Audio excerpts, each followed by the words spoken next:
The Timeshift. Hello and welcome to The Timeshift. I'm Chris Hall, and this week I'll be looking at the final episode of this series of Class entitled The Lost. Now, because this video is going to be a review of that episode, this video is going to be spoiler heavy. So if you don't want this episode spoiled for you for whatever reason, it's best to switch this video off now. Okay, everybody ready, everybody geared up, let us dive headfirst into The Lost. At last we're finally here. The final episode of Class. The final episode of this series. At last, after almost 2 months of having to go through this garbage, it's over. It's all finally over. Hooray! Yeah! Yes, it's over. It's finally over. This series is done. Done for. Dead. D-E-double-O. Dead. It's done. It's finito. It's woven off this mortal coil. No longer will this show darken my door. It's over. It's finished. This raft of bland, uninteresting characters in this utterly unremarkable show are gone now. I don't have to worry about them, trying to think of anything at all to say about them. It's over now. It's over. This long, boring mess is finally done. I can move forward now with the rest of my life. We can all move forward together. At last, it's over. It's all over. I mean, think about what we've got coming forward next year with Doctor Who. It's going to be Stephen Moffat's final year, his great swan song. Sure, I may not be his greatest fan, but at least he didn't write Class. Oh, here's to you, Class, you colossal waste of space. Hooray! Oh, at last it's over. I no longer have to worry about this show anymore. It's done. Oh no. Oh no. It ended on a cliffhanger. Oh. And it's that decision to end this episode with a cliffhanger beyond any other problem that I may have with this episode. This is by far and away the #1 hugest issue. It's such a massive issue that I dare say it's the greatest mistake this entire series has ever committed. Beyond the smaller stuff where in a previous episode I got a little bit confused by copper piping, to the larger stuff where sometimes the mechanics of the episode don't always land for me, this is by far and away the greatest issue. By the simple fact that if this series is not commissioned for a second series, which it may do, it may not do, anything that's been set up, any of the changes to our characters, be they physical or mental, any future threats posed by the governors or the cracks or anything else will never be resolved. We'll never have any rounding off of the characters. This future threat with the Weeping Angels will never be explored. Sure, maybe in a future episode of Doctor Who, if we're lucky, then it may get resolved. Maybe there'll be a crossover between the two shows, but if there isn't, any changes to these characters, and these are massive changes, will never be resolved. And that means that this entire series, beyond any other issue that I have with it, means it ends on such a low note, it's beyond comprehension. To talk about the episode itself and to put aside the whole cliffhanger issue for now, I have to say that I thought the episode was okay. It was a lot better than I thought it was going to be. It certainly isn't the best episode of this series, but it by far and away isn't the worst. I mean, if I was to do a list of the best and the worst episodes of this series, this episode would probably be about 4th on that list, and that's me being very, very generous to it. There is no major issue beyond the whole cliffhanger thing. It does have its problems, but still, it wasn't as over the top and as schlocky as I worried it was going to be in the previous Timeshift. See a link here to my whole vision as to what I thought was going to happen. It's rather weird, but still, the biggest issues I have with this episode come from the fact that I felt that certain decisions by the characters didn't always make that much sense, and that much like previous episodes, focus and the characters within it not always being fully utilised again was an issue. The episode Detained proved that you could have an episode in which all the cast members felt involved, that every single character felt as though they were contributing something to saving the day and solving the mystery at the end. It was an episode in which no character felt like dead weight. Everybody was doing something, everyone was actively working together to save the day, an equal contribution by every character. Within this episode, that's not really the case. Certain characters did feel like dead weight, and their contribution didn't really feel like much. If I'm going to be particularly harsh, that particularly falls down to Polish boyfriend who, bar maybe being the moral compass towards Prince Charlie, didn't really do much, and Nerdy Girl and Ram, both their parents were killed off. And yes, I understand that the reason they did that was to give both Ram and Nerdy Girl motivation to want to destroy the Shadowkin, but really I feel that having those two characters' parents get killed off kind of almost nullified the emotional impact of that. Particularly as that it never really develops from there. We never see the Shadow King killing people in the park. We never have that moment like I talked about in the previous episode where you have the Race for Life charity runner suddenly getting killed off. We never see an escalation of the violence or the things the Shadow King do. They just kind of appear, look a bit menacing, then disappear again. Now would have been a fine time to kill off some of the cast members to make it a little bit more focused, to take any characters that weren't really going anywhere and to kill them off. Yes, that sounds harsh, like I'm saying that I want these characters out of the show, but at the same time, at least that would have contributed something to the overall threat. Because I'm going to be honest, as I've talked about many times within this series, I just don't like the King of the Shadowkin. I found him to be such a non-entity, that he's so bland and ridiculous that he feels like he's just fallen out of some kind of Saturday morning cartoon. The King of the Shadowkin, Shadow the Hedgehog, whatever you want to call him, was the other issue that I had with this week's episode. I've talked in the past, so I find him to be less of a threat and more ridiculous than anything else. This week his entire scheme felt very flimsy, very threadbare, to a certain degree that a little bit of common sense could quite easily have stopped him right in his tracks. His plan is to kidnap April and to take her back to his dimension, an act that he could have just done within an instant. He doesn't need her permission in order to kidnap her. He could just appear behind her, grab her, and then disappear. That's all he really needs to do. He doesn't need to make this big song and dance about it. And if he really is going to make this big song and dance, does he really need to do it in such a limp way? He starts the episode by killing off Ram's father, and then he kills Nerdy Girl's mother. Really, if he wanted to stop any kind of potential of his plan being ruined, he should have then killed Nerdy Girl and Ram to stop them forewarning April or King Charlie or anybody else. Just do it quick, do it as a great big lightning raid, make sure no one sees you. I mean, these guys are the Shadowkin. They're shadow people. Stealth and subterfuge should be their mantra, their modus operandi, but for whatever reason they don't operate by that. They do it big, loud and proud like a true warrior race. I am going to destroy these awful humans who ruined my plan. I'm going to kill that guy's father who I don't really know existed, but don't worry, that's just a plot hole. I'll also kill her mother, even though once again I don't really know about her or where she exists or how she exists. I'm going to kill them, then I'm going to do absolutely nothing for the rest of the episode by looking mean, thus giving the heroes perfect amount of time to defeat me. How could my plan possibly fail? The only other problem I had with this week's episode, which is really worth discussing, is the whole stuff regarding April's mother again. If you've not seen the Timeshift before, then the whole thing with April's mother regaining the ability to walk I found to be, when it first happened, to be very, very troublesome. Because of the fact that you had a character who was disabled and then magically they regained the ability to walk for no real discernible reason.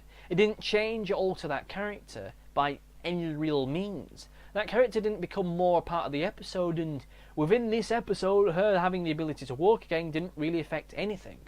The fact that she had some shadow spunk in her legs that allowed her to walk again didn't really factor into anything.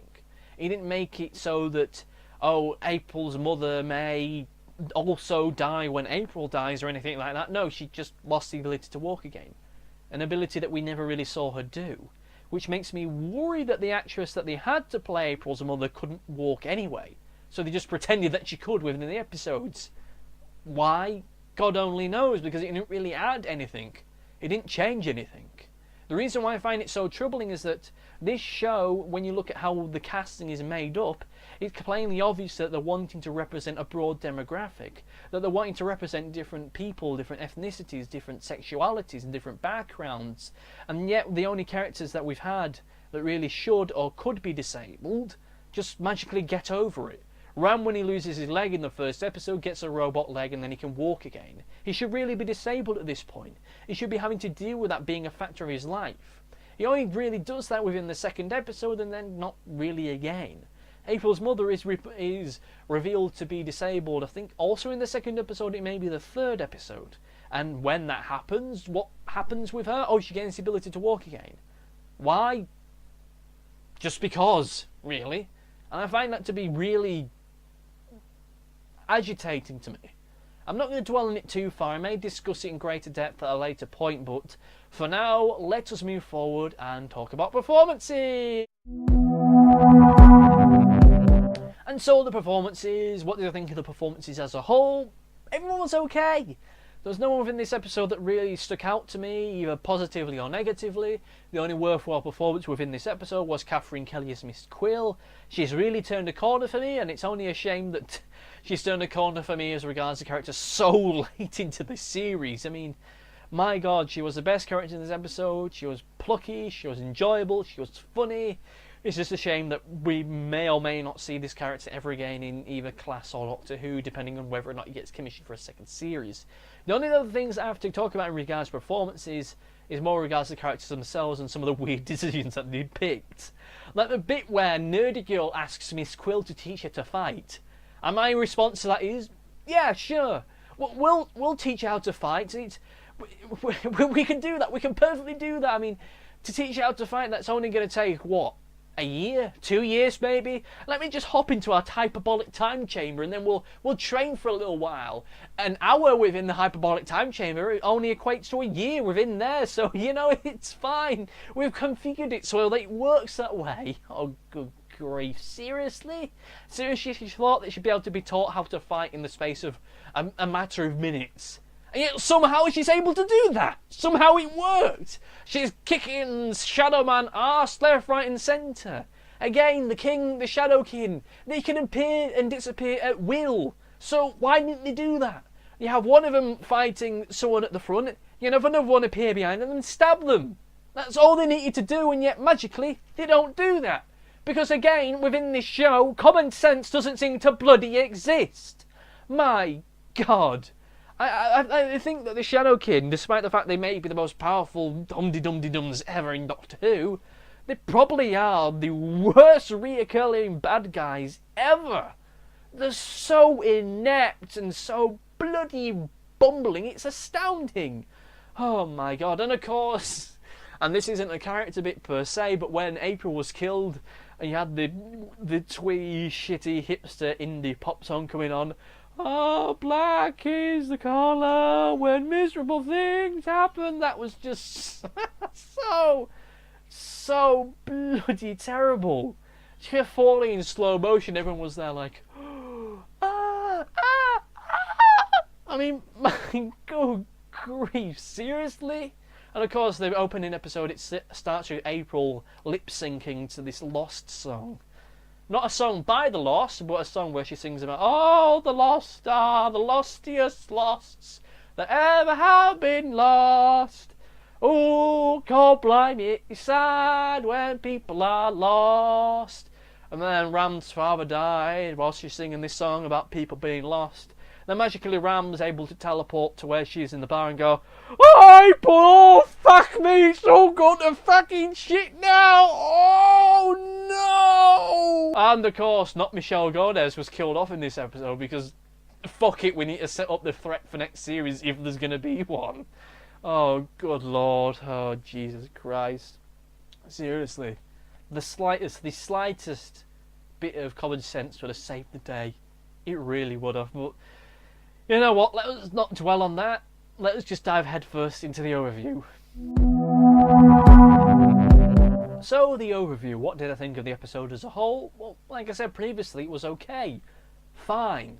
As the series finale goes, it's fairly underwhelming because, well, it didn't really feel that final. Because, again, the episode ended with a cliffhanger. The entire series has ended with a cliffhanger, with no real sign thus far there's going to be a second series. Of course, this episode has only been out now for about 24 hours or so, so of course they're not going to come out and say whether or not there's going to be a second series, but to suggest and to set up such interesting things potentially for a future series, this big looming threat that may never be resolved is, well, frankly unforgivable. I mean, imagine if there's not a second series. everything that's happened in this episode, what's happened to April? What may well happen with regards to Weeping Angels? It'll never get resolved. Sure, maybe in a future episode of Doctor Who, if they decide to use that to resolve it, then fine, but even then I don't think that it would really work, given some tonal differences here and there between Doctor Who and Class. I mean, they're not desperately different to one another, like I've said in the past. Class, to me, just feels like Doctor Who, but sexed up ever so slightly, but still, I don't know how whether or not that would work or not. I don't think I'd be able to watch the two of them and really appreciate them as being a crossover. But again, the episode itself was fairly anticlimactic. Not desperately anticlimactic, but the fact that so much was not resolved. The whole thing with the governors, the whole thing with the governess, the head teacher lady, not Michelle Gomez, the fact that April's now in the body of a Shadowkin. If that stuff is never resolved now, then this entire series kind of ends on a bum note. You can't recommend it to people going forward. I mean, imagine 5 years' time when we get a little bit reflective to this show and people ask, well, was it actually any good? Well, at that point you can say, well, no, because at the end of the day, they set up things they never resolved. Maybe there'll be spin-off books, comics or what have you, but for now, dearie me. If there is going to be a second series of Class, when it broadcasts, well, I don't know. It may broadcast the same time as it did this year, but if it does that, it may well be clashing against Doctor Who, but, you know, this is all stuff that I may well discuss in my big series review next week. Next week, I'll be looking at the entire series as a whole of Class. Looking at the episodes which were the best, and the episodes that are the worst, and, well, what we can take going forward from it. Was this entire endeavour worthwhile, or was the entire series as a whole kind of a waste of everybody's time? If you've seen my reviews thus far, you may well get an idea as to what direction I'm going to go with that, but whatever, that is next week. But what about you? What did you think about this episode of Class and this series as a whole? Let me know in the comment section in whatever website you're watching this on, and let me know. Now, in the meantime, ladies and gentlemen, I'm going to go away now and to have a good long think as to really where we go with all this, because I need to do that for next week. I don't really know a more witty, excitable way to end the series, or this episode rather, so I'll just say thank you for watching and goodbye!